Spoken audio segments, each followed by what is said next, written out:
resolução das questões de pressão de vapor, tá? Então, moçada, questãozinha de número 1. Nós temos um gráfico, que é este daqui, e a pergunta é: qual é o líquido mais volátil? Então, nós temos aqui, ó, a 760, o A tem temperatura de ebulição 70. O B é um pouco maior, o C é maior ainda, e o D tem temperatura de ebulição igual a 120. Lembre que a substância mais volátil é aquela que tem a menor temperatura de ebulição e a maior pressão de vapor. Entre os quatro, a menor temperatura de ebulição é o A. Então, resposta, letra A, líquido A. Não esqueça que nestas curvas, sempre a curva mais para cima já te diz quem é mais volátil e a curva mais para baixo te diz quem é menos volátil. Questão de número 2. Aparece na curva ali para nós o benzeno, a água, o ácido acético ali, tá? Sobre os três solventes é correto afirmar que, pessoal? Daí, se nós olharmos aqui, o que nós vamos ver? A curva mais para cima é o benzeno, portanto ele é o mais volátil. E o ácido acético é a curva mais para baixo, é, portanto, o menos volátil. O menos volátil tem maior temperatura de ebulição e menor pressão de vapor. O mais volátil, que é o benzeno, tem menor temperatura de ebulição e maior pressão de vapor. Então, moçada, a resposta é a letra E, que diz que o ácido acético é a substância menos volátil do gráfico. Quero aproveitar para explicar para vocês um item muito importante que nós vamos precisar para resolver várias e várias questões desta aula. Eu tenho um líquido e a esse líquido eu adiciono um soluto. Característica desse soluto: ele tem que ser não volátil e se dissolver no líquido que está sendo colocado, tá? Então o soluto tem que se dissolver e ele tem que ser não volátil. Se ele é não volátil, o que significa? Que ele tem maior temperatura de fusão e ebulição, né, pessoal, do que a substância que ele está sendo dissolvida ali. Olha bem, sempre que eu adiciono um soluto não volátil, a pressão de vapor diminui. E isso tem nome, se chama de tonoscopia. Então, o que é a tonoscopia? O abaixamento da pressão de vapor provocado pela adição de um soluto não volátil. Quando se adiciona um soluto, a temperatura de ebulição aumenta. Então, água, 100 graus Celsius a temperatura de ebulição. Eu coloco sal na água, a temperatura de ebulição aumenta. Isso se chama ebulioscopia. Então, ebulioscopia é o aumento da temperatura de ebulição provocado pela adição de um soluto não volátil. Ainda, a adição de um soluto não volátil diminui a temperatura de congelamento, e isso se chama crioscopia. A água congela a 0 grau. Se eu colocar sal na água, ela vai congelar uma temperatura abaixo de 0 graus Celsius. Aquela experienciazinha da forma de gelo.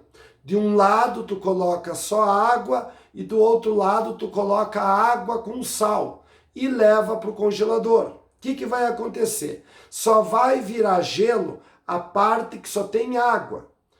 O lado da forma que tem água e sal não congela, porque precisa de uma temperatura bem mais baixa para congelar. Então, a diminuição da temperatura de congelamento tem nome, se chama crioscopia. E ainda, meus queridos, a adição de um soluto não volátil faz isso aqui, ó. aumenta a pressão osmótica. E isto se chama osmoscopia, tá certo? É o que? O aumento da pressão de vapor provocado pela adição de um soluto não volátil, tá? Como que tu vai guardar um negócio desses? Se liga no macetinho do Boris, ó. O macete é para você. Como assim para você? Pessoal, quando tu adiciona um soluto não volátil, o que acontece com a temperatura de ebulição? Aumenta. E como é que eu sei que a ebulição aumenta? Tá vendo o chapeuzinho aqui que tem no E do você? Ó, o chapeuzinho é, na verdade, a ponta da setinha, ó, para cima.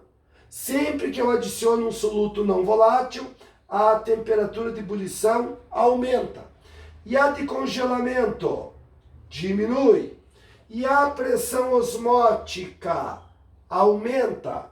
E a pressão de vapor diminui. Lembre que o V aqui, ó, de pressão de vapor é como se fosse já uma setinha para baixo. Então, sempre que tu adiciona um soluto não volátil, o vapor diminui, a osmótica aumenta, o congelamento diminui e a ebulição aumenta. Se liga no macetinho. Para você. Voltando, moçada, à resolução das questões. Questão de número 3.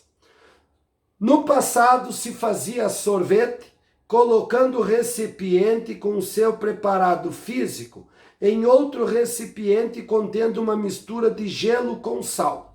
Essa técnica permitia que o sorvete se formasse, pois. Pessoal, se eu coloquei sal, eu coloquei um soluto não volátil. Então, adicionei um soluto não volátil. O que acontece com a temperatura de congelamento?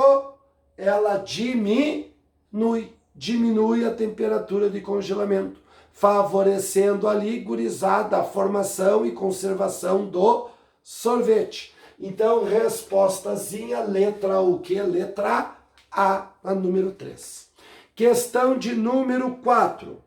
Preparando uma solução aquosa, água, com um soluto não volátil, promovemos o que, pessoal? O que acontece com a pressão de vapor, a temperatura de ebulição e a temperatura de congelamento? Essa é a pergunta. Então, ao preparar uma solução, eu tenho que pegar o líquido puro e adicionar um soluto. Se eu adiciono um soluto, a pressão de vapor diminui. A temperatura de ebulição aumenta. E a temperatura de congelamento diminui. Tá certo? Então, resposta letra o que, moçada? Letra C na questão 4. Questão de número 5. Nós temos ali, moçada, o seguinte. A seguir estão representadas as curvas de pressão de vapor em função da temperatura de 3 sistemas, A, B e C. Um é água pura e os outros são soluções aquosas de sacarose, não necessariamente nesta ordem ali. Assinale a alternativa correta, então, pessoal. Então, vamos escolher uma pressão para analisar? Então, pressão, cheguei na curva A, desci para baixo, temperatura de ebulição de A. Na mesma pressão, cheguei no B, desci para baixo, temperatura de ebulição do B. Daí aqui na mesma pressão, fui até o C, aqui embaixo o que eu tenho? A temperatura de ebulição do C. Então, meus lindos, o C é quem tem a maior temperatura de ebulição e o A é quem tem a menor temperatura de ebulição. Um deles é o líquido puro, água pura. Então, a água pura é a que tem a menor temperatura de ebulição. Por quê? À medida que eu adiciono um soluto, a temperatura de ebulição vai aumentando. Então, como um deles é água pura, então o A é a água pura. O B vai ser a solução que tem menos soluto, a menos concentrada. E o C, maior temperatura de ebulição, é a que tem mais soluto, portanto, é a mais concentrada. Portanto, gabarito da questão 5, letra C. Questão de número 6. Nós temos um gráfico onde aparece 4 curvas. O N-hexano, o benzeno, a água e, gurizada, o ácido acético. Qual deles é o mais volátil? A curva que está mais para cima. Qual a curva mais para cima naquele gráfico? O N-hexano, tá certo? Então, ele é o mais volátil. Ali está escrito menos, portanto, errado. Letra B. Na pressão de 760 milímetros de mercúrio, o benzeno tem ponto de ebulição igual a 80. Vamos olhar aqui no gráfico. Só está a curva do benzeno aqui. Aí na questão tem 4 curvas, mas agora só interessa para nós o benzeno. Fui na pressão de 760 milímetros de Hg. Fui até a curva do benzeno. Desci para baixo. O que a curva é, pessoal? A passagem de líquido para gás. Se tu não lembra, dá uma olhada na videoaula, aquela partezinha que eu explico o diagrama de fase, se tu esqueceu, tá? Então eu tenho líquido e gás. Então aqui embaixo, ó, tá a temperatura de ebulição do benzeno, que é 80 graus Celsius, quando a pressão é igual a 760. Portanto, resposta letra B na questão de número 6. Agora, moçada, vamos ver a questão de número 7. Olha o que diz a 7. Em um laboratório são preparadas 3 soluções, a A, a B e a C, contendo todas elas a mesma quantidade de um único solvente, e cada uma delas diferente quantidades de soluto não volátil. A que tem mais soluto é a mais concentrada, a que tiver menos soluto é a menos concentrada. Considerando-se as quantidades de soluto totalmente dissolvidos no solvente A, B e C sejam crescentes, a partir do gráfico abaixo, que mostra a variação de pressão de vapor para cada uma das soluções em função da temperatura. É correto afirmar que a uma dada temperatura T, então vamos lá, pessoal. Então, aqui está a temperatura T, tá certo? Olha, 1, aparece 1, mas é a temperatura que eles querem analisar, tá? Então, gurizada, o que eu vou observar aqui, ó? Que nessa temperatura, ó, quem tem menor pressão de vapor é o 3. E quem tem maior pressão de vapor é o 1. Ó, quanto mais soluto, menor a pressão de vapor. Então, quer dizer que a curva 3, ó, nessa temperatura aqui, a curva 3 é a que tem a menor pressão de vapor. Se tem a menor pressão de vapor, é a que tem o mais soluto. Então, o 3 é o C, tá certo? Agora aqui, ó, o 2, pessoal, o 2 tá no meio. Então, o 2 é o B. E a curva 1, tá certo? É o A, porque é exatamente a que tem a maior pressão de vapor na mesma temperatura. Maior pressão de vapor é exatamente a que tem menos soluto. Menos soluto é a menos concentrada, que é a A. Portanto, questão 7, resposta letra B. Questãozinha de número 8. Na número 8, temos o seguinte. Quando a água, usando a água como solvente e preparando uma solução com um soluto não volátil, as temperaturas de ebulição e temperatura de fusão serão representadas como no termômetro. Então vamos lembrar, água pura tem temperatura de fusão 0 e temperatura de ebulição 100. Isso água pura aqui em preto, tá? Quando eu adiciono um soluto, a temperatura de ebulição aumenta.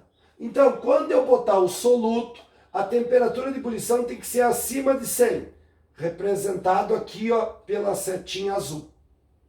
E quando eu adiciono um soluto, a temperatura de congelamento diminui. Então a água pura congelava a 0. Agora com um soluto vai congelar abaixo de 0, representado aqui pela curva azul. Então qual dos termômetros tem as marquinhas em azul? O termômetro B.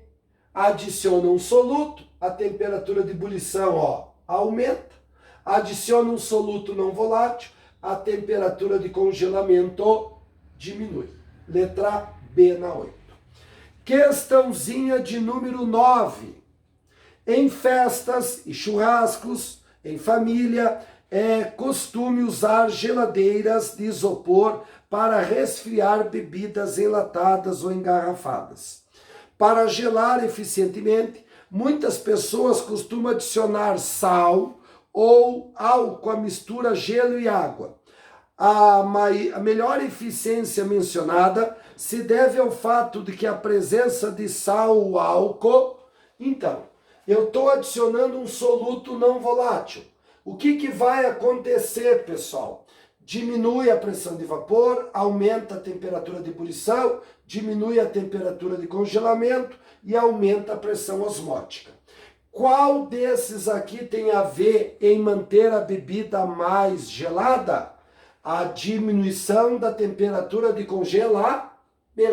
Então, portanto, a resposta da questão de número 9 é a letra D. Olha o que diz a letra D: a baixa temperatura de fusão, provocada pela adição do soluto não volátil, tá? Questãozinha de número 10. Vamos ver o que diz a 10.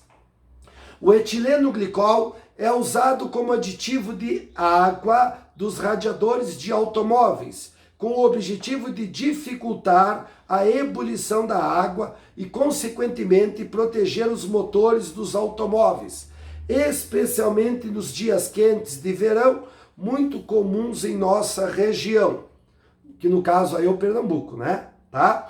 E em relação ao etileno glicol, é correto afirmar que é uma substância o quê? Então, por que lá no radiador do carro coloca-se etileno glicol, pessoal? Porque ele é um soluto não volátil. E o que ele vai fazer com a água do radiador? Ele vai aumentar a temperatura de ebulição.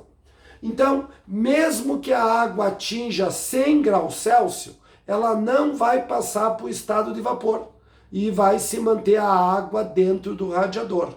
Porque se a água chega a 100 graus, a água começa a passar para o estado de vapor e não tem mais água no radiador. Não tendo água no radiador, a falta de água não vai resfriar mais o motor e pode levar o motor a queimar, fundir, como a gente diz, né, pessoal, motores de carro. Aqui no sul do Brasil, a gente também usa o etileno glicol nos radiadores. Não só, moçada, para aumentar a temperatura de ebulição, mas também para isto aqui, ó, diminuir a temperatura de congelamento. Porque quando dá 0 grau no inverno, tá certo? O que acontece com a água dentro do radiador? Ela congela.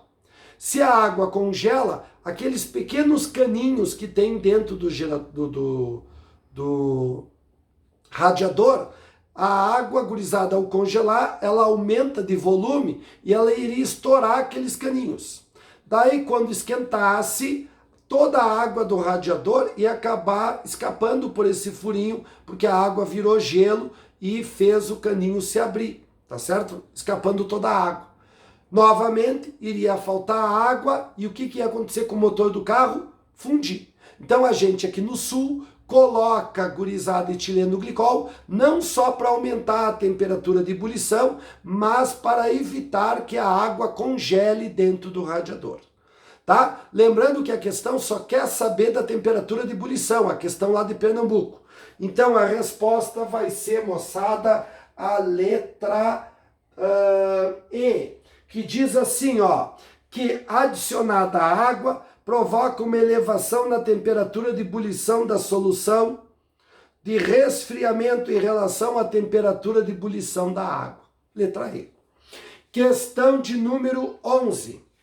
Em países frios, é comum a utilização de água e etileno glicol no radiador dos carros, para evitar o congelamento do líquido. Essa mistura pode baixar a temperatura de congelamento até menos 35 graus Celsius. Lembrando que a água congela a 0 grau. Esta característica se deve ao fato de... Então, pessoal, adicionei etileno glicol, soluto não volátil. O que aconteceu? Diminuiu a temperatura de congelamento. Propriedade coligativa chamada de crioscopia. A água não congela, não deixa fundir o motor.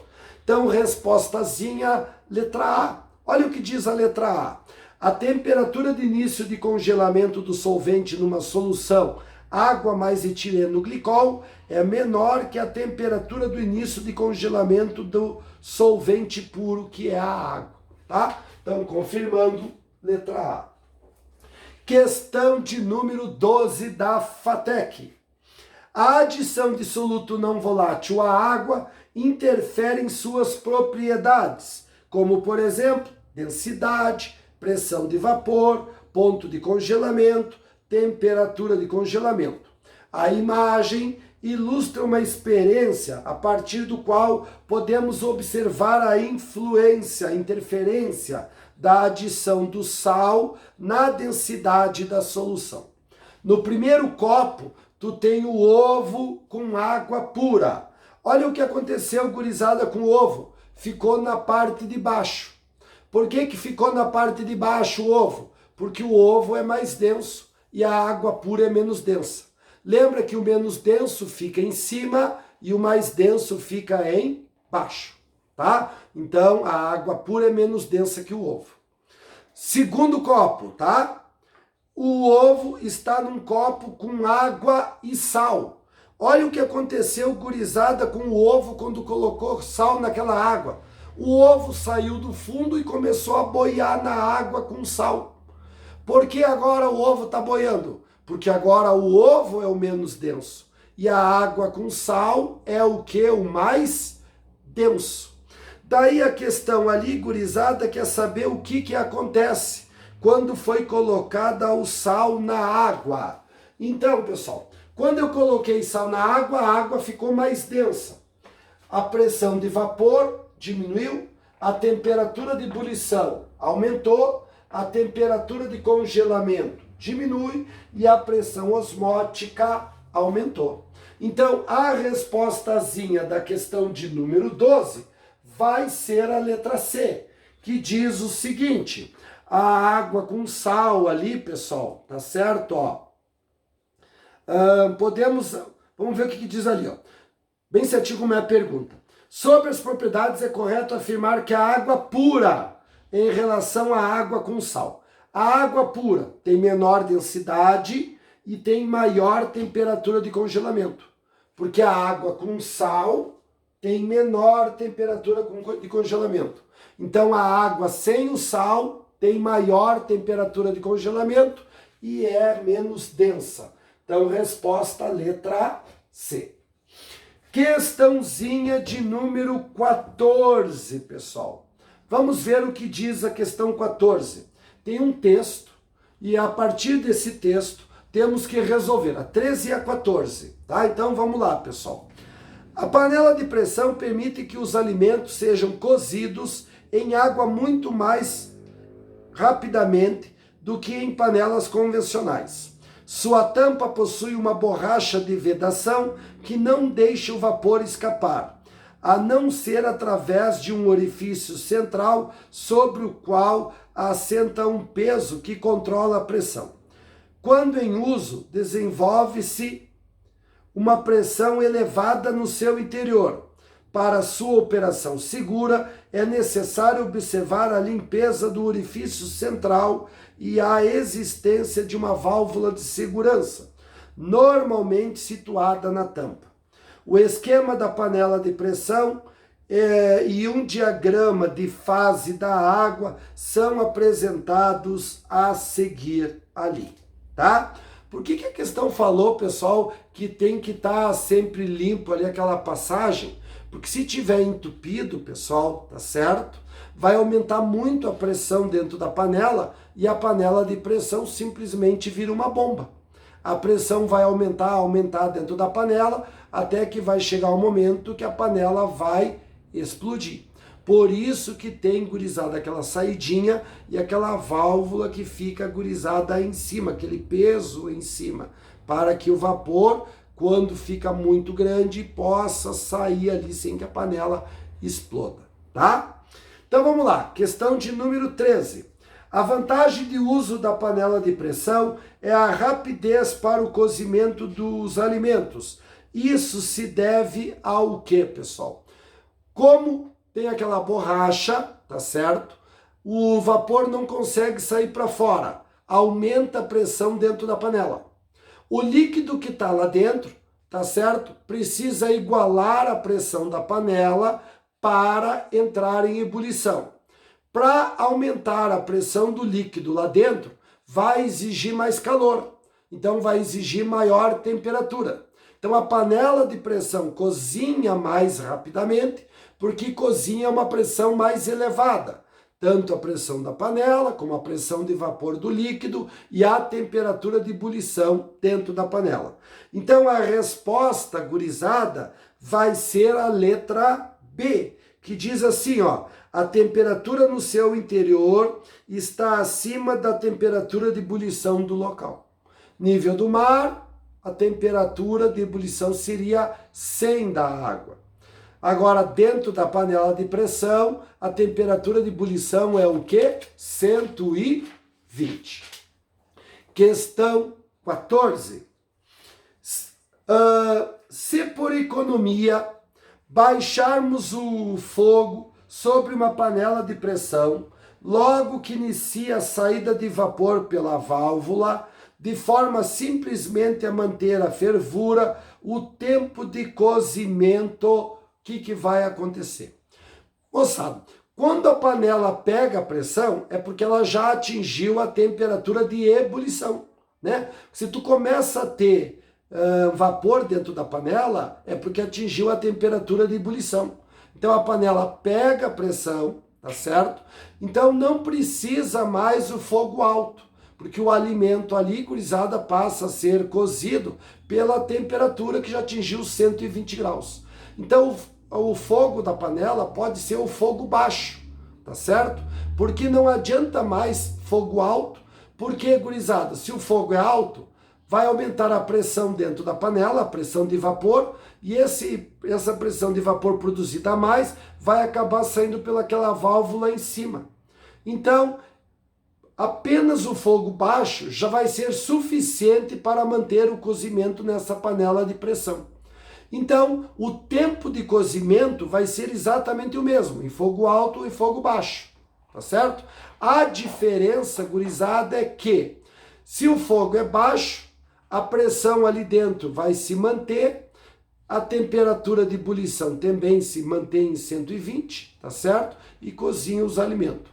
Agora, se o fogo é alto, vai aumentar a pressão de vapor ali dentro, aquela válvula em cima da panela fica, gurizada, muito mais louquinha, né? E começa a sair o vapor para fora da panela, tá certo? Então a resposta ali é a letra E. O tempo de cozimento não se altera em fogo baixo, tá certo? E a temperatura não varia, porque a panela de pressão cozinha a 120 graus Celsius. Então, na questão 14, a resposta é a letra E. Questão de número 15. A água do mar pode ser considerada como uma solução. Sim, água e sal, né? Uma solução. Contendo vários sais dissolvidos. Entre as afirmações a seguir, assinale a que não é correta em relação à água do mar. Então, água do mar. O que eu fiz à água? Adicionei sais, solutos não voláteis. O que vai acontecer com a pressão de vapor? Vai diminuir, a temperatura de ebulição vai aumentar, a temperatura de congelamento vai diminuir e a pressão osmótica aumenta. A gente quer a incorreta. Letra A.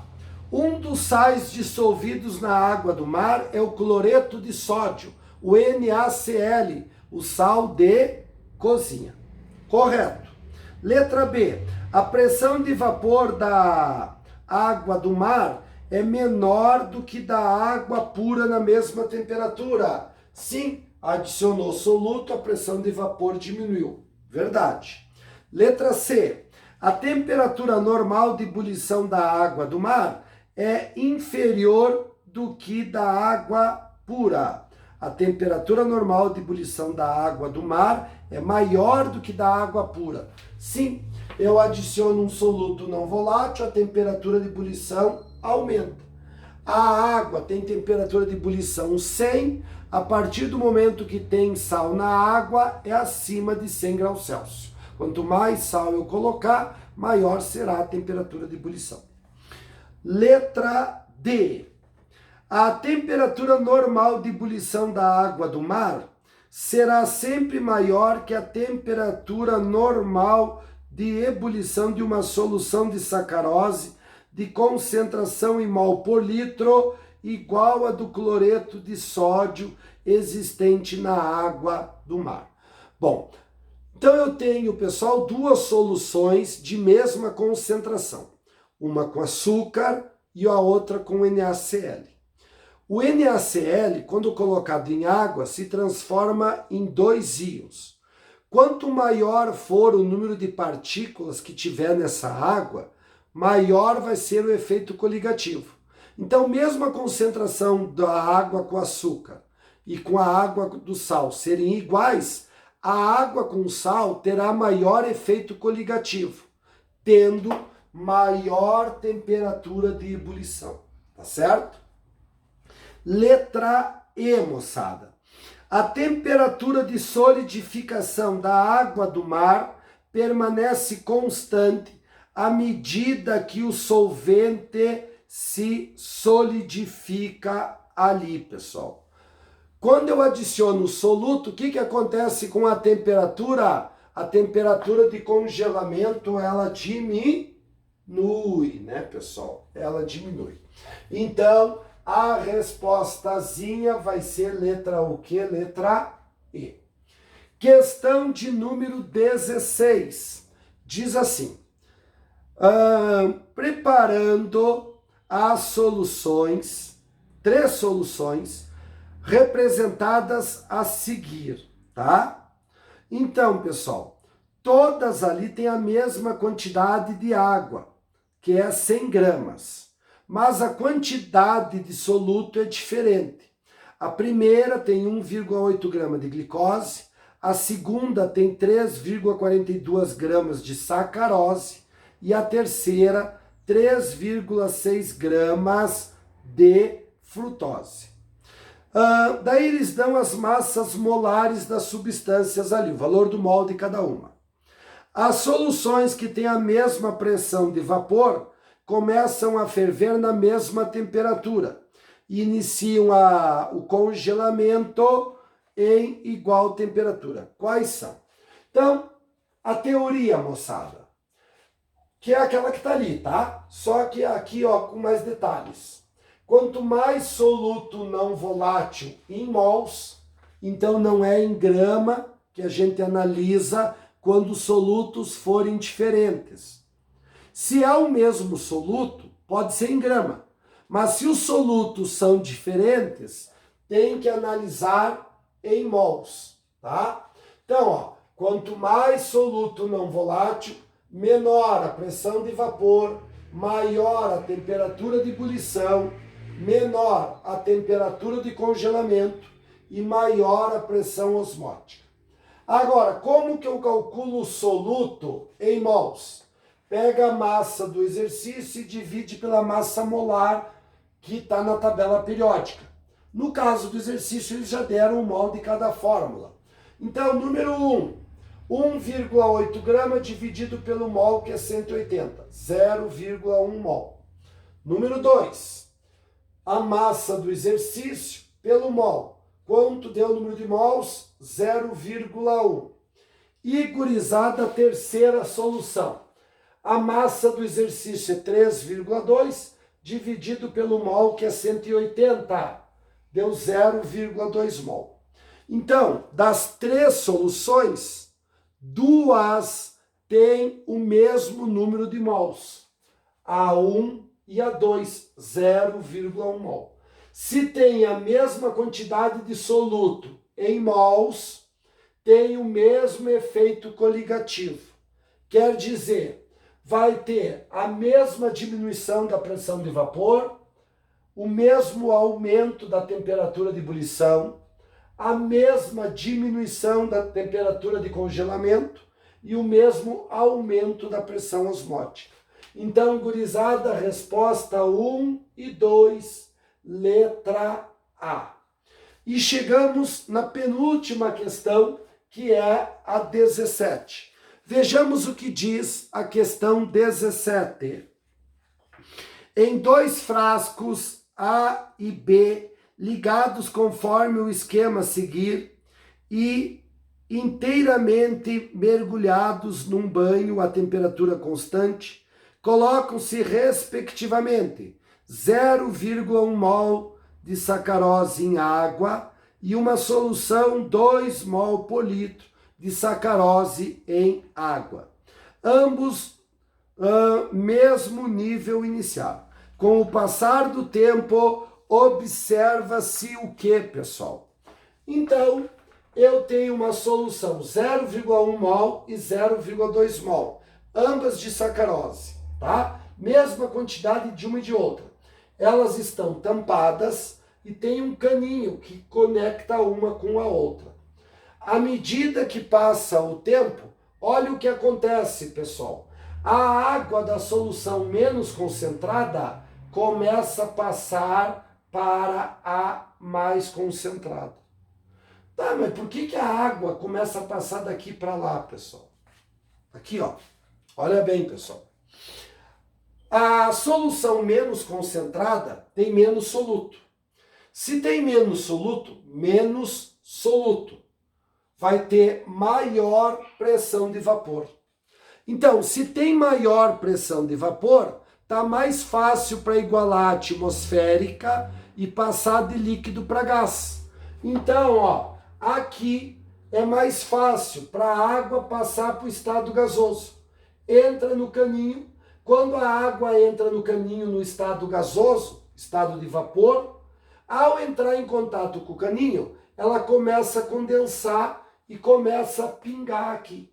Então, ó, a água aqui passa para vapor, entra no caninho, em contato com o caninho ela começa a condensar. Então ela começa a pingar aqui no estado líquido. Então a água passa daqui para lá. Qual é, não é pergunta da questão, mas podia ser, qual é a propriedade coligativa que foi aplicada para a água passar daqui para lá? É a tonoscopia. A tonoscopia. Tá certo? Quem tem, gurizada, menor pressão de vapor, tá certo? É gurizada aquela ali. Quem tem maior pressão de vapor, esta aqui, a menos concentrada. Então a água passou daqui para lá, ó, tá? Diminuiu o volume aqui e aumentou o volume aqui. Então, resposta, letra o quê? Letra B. E chegamos na última questão, a questãozinha de número 18, moçada. Considere um recipiente aberto contendo 100 ml de água pura fervendo. A temperatura de ebulição não sofrerá alteração significativa quando esse sistema for acrescentado. Então lembra, ó, eu adiciono um soluto não volátil. O que acontece com a temperatura de ebulição? Aumenta. Eu adiciono um soluto não volátil, aumenta a temperatura de ebulição. Vamos lembrar a teoria toda? Ó, propriedades coligativas. Adiciona um soluto não volátil, é maior o efeito coligativo. O que é o efeito coligativo? Diminuição da pressão de vapor, o aumento da temperatura de ebulição, a diminuição da temperatura de congelamento e maior pressão osmótica. Lembra do macete? Para você. Olha aqui, ó. para você. Ó, pressão de vapor, pressão osmótica, temperatura de congelamento e temperatura de ebulição. Aqui em cima do E não tem um chapeuzinho? Tem, né? Do você, chapeuzinho do E. É como se fosse a pontinha da seta, então a setinha está para cima, ó. A ebulição para cima, congelamento para baixo, a osmótica para cima e a pressão de vapor para baixo. Lembre que a pressão de vapor já é uma seta para baixo, tá? Então a nossa teoria aqui. Lembre que se a gente está usando a palavra soluto, é porque o soluto se dissolve no solvente e forma uma solução. Então eu só uso a palavra soluto se ele é solúvel. Então, qual ali, pessoal, adicionado à água, não vai modificar a temperatura de ebulição? Aquele soluto que não for solúvel. Qual dos solutos ali colocado não é solúvel? A areia. Se eu colocar a areia na água, não vai ficar toda a areia no fundo do copo? Não vai se dissolver, né? Então não é um soluto não volátil. Então por isso a resposta da questão 18 é, gurizada, a letra D. Meus queridos, fiquem bem, até o nosso próximo encontro. Tchau!